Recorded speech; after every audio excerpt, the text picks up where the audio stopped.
एक बार की बात है कि यशोदा मैया प्रभु श्री कृष्ण के उलाहनों से तंग आ गई और छड़ी लेकर श्री कृष्ण की ओर दौड़ी। जब प्रभु ने अपनी मैया को क्रोध में देखा तो वह अपना बचाव करने के लिए भागने लगे। भागते भागते श्री कृष्ण एक कुम्हार के पास पहुंचे। कुम्हार तो अपने मिट्टी के घड़े बनाने में व्यस्त था, लेकिन जैसे ही कुम्हार ने श्री कृष्ण को देखा तो वह बहुत प्रसन्न हुआ। कुम्हार जानता था कि श्री कृष्ण साक्षात परमेश्वर हैं। तब प्रभु ने कुम्हार से कहा कि कुम्हार जी, आज मेरी मैया मुझ पर बहुत क्रोधित है। मैया छड़ी लेकर मेरे पीछे आ रही है। भैया, मुझे कहीं छुपा लो। तब कुम्हार ने श्री कृष्ण को एक बड़े से मटके के नीचे छिपा दिया। कुछ ही क्षणों में मैया यशोदा भी वहां आ गई और कुम्हार से पूछने लगी, क्यों रे कुम्हार, तूने मेरे कन्हैया को कहीं देखा है क्या? कुम्हार ने कह दिया, नहीं मैया, मैंने कन्हैया को नहीं देखा। श्री कृष्ण यह सब बातें बड़े से घड़े के नीचे छुपकर सुन रहे थे। मैया तो वहां से चली गई। अब प्रभु श्री कृष्ण कुम्हार से कहते हैं, कुम्हार जी, यदि मैया चली गई हो तो मुझे इस घड़े से बाहर निकालो। कुम्हार बोला, ऐसे नहीं प्रभु जी, पहले मुझे 84 लाख यानियों के बंधन से मुक्त करने का वचन दो। भगवान मुस्कुराए और कहा, ठीक है, मैं तुम्हें 84 लाख योनियों से मुक्त करने का वचन देता हूं। अब तो मुझे बाहर निकाल दो। कुम्हार कहने लगा, मुझे अकेले नहीं प्रभु जी, मेरे परिवार के सभी लोगों को भी 84 लाख योनियों के बंधन से मुक्त करने का वचन दोगे तो मैं आपको इस घड़े से बाहर निकालूंगा। प्रभु जी कहते हैं, चलो ठीक है, उनको भी 84 लाख योनियों के बंधन से मुक्त होने का मैं वचन देता हूं।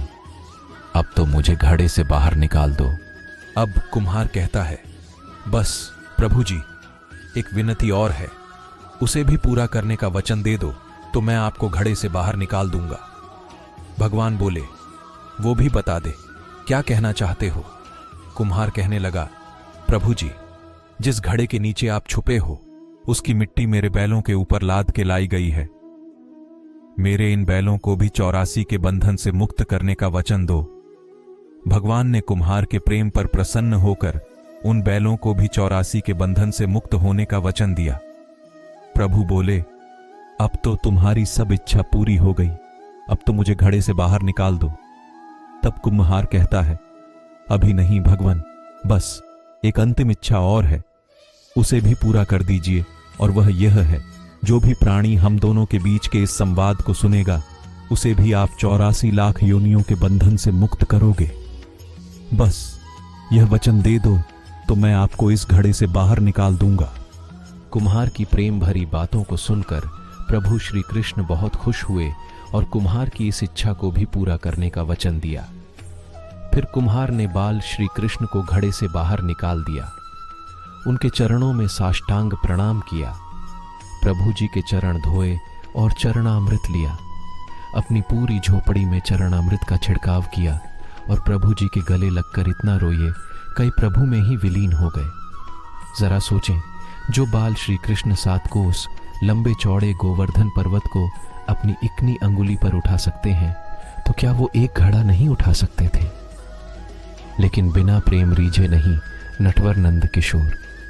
कोई कितने भी यज्ञ करे, अनुष्ठान करे, कितना भी दान करे, चाहे कितनी भी भक्ति करे, लेकिन जब तक मन में प्राणी मात्र के लिए प्रेम नहीं होगा, प्रभु श्री कृष्ण मिल नहीं सकते।